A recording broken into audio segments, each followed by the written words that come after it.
In this video, we're going to talk about how the area between two curves works. We talked about it a little bit in our previous class, but I just want to formalize this a little bit more and make sure we, understand that this is coming from the sort of formal definition of our integrals. So say we've got two functions like we have pictured here, and these are pictures from our OpenStax textbook, that we've got f of x is greater than or equal to g of x, and we'll talk about a situation where it's not always true that f of x is always greater than g of x. We'll explore those situations in class, but right now we'll look at just what's happening when we've got this kind of situation. And so what we want to do is what we do anytime we're trying to find an area. We're going to slice up the region and make rectangles.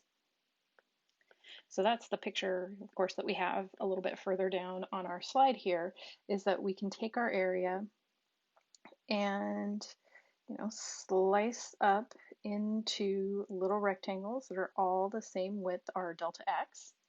And if we look at our heights of our rectangles, they are going to be the height of our function f minus the height of our function g. So the idea here is what we're going to do is take our height, say we'll use this guy right here, the overall height, the whole height, this red height, and we'll maybe note this in x, this whole height is that f I of x, but we need to subtract off this part right here that we're not using, and that part that we're not using, that is going to exactly be g of xi. So we have to subtract that off. And so that's going to be each of our heights, and our widths are all going to be the same. They're all going to be delta x. So we're going to end up with our sum, our area, our approximate area, we should say, is going to be not from 0, how about 1 to n, so however many rectangles we make, it's going to be our height. And again, we put that star there because that can be any x value in our interval that we decide.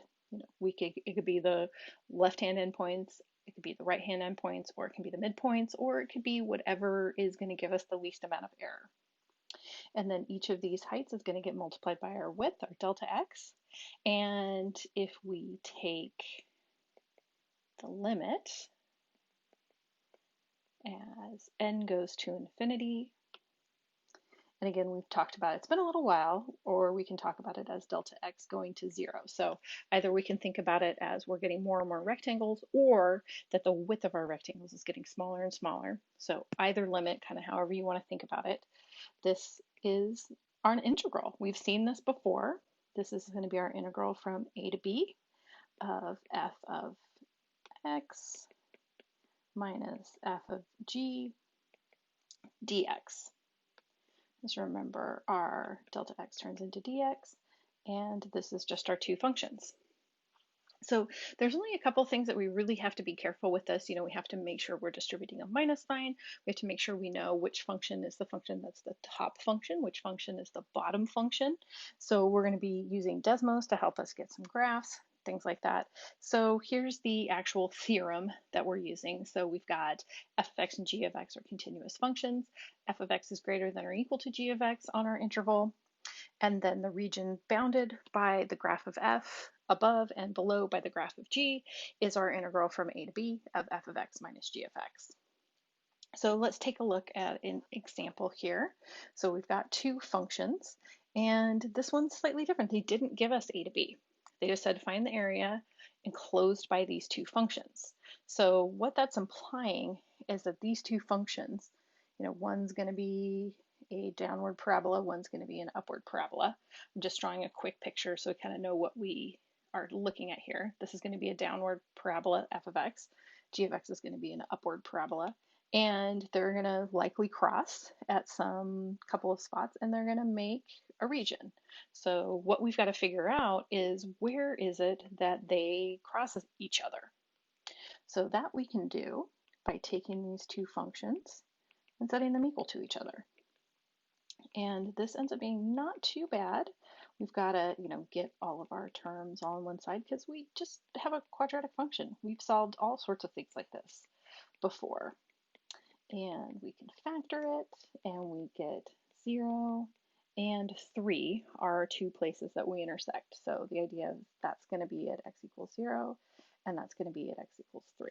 So let's actually look at exactly what this looks like, because this is not the right picture that I drew here. So I went into Desmos, and I drew a picture of this.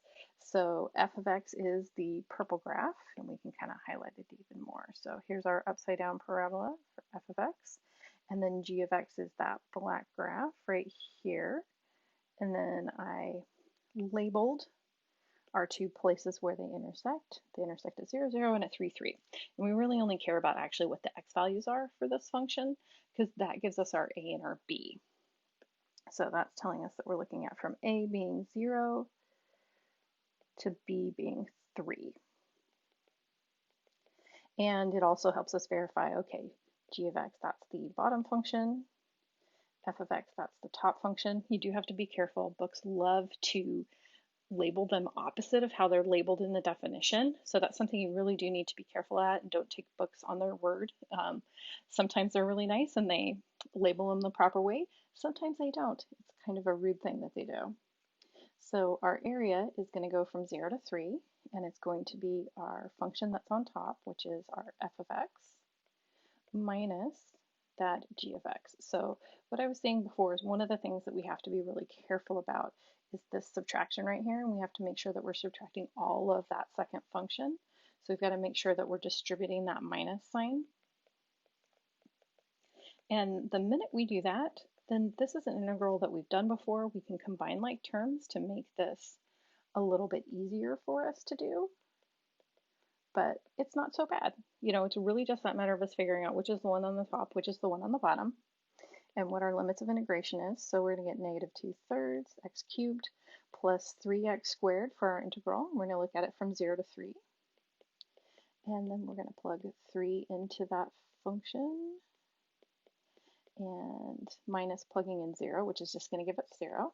And then we grab our calculator, and we get our area is 9.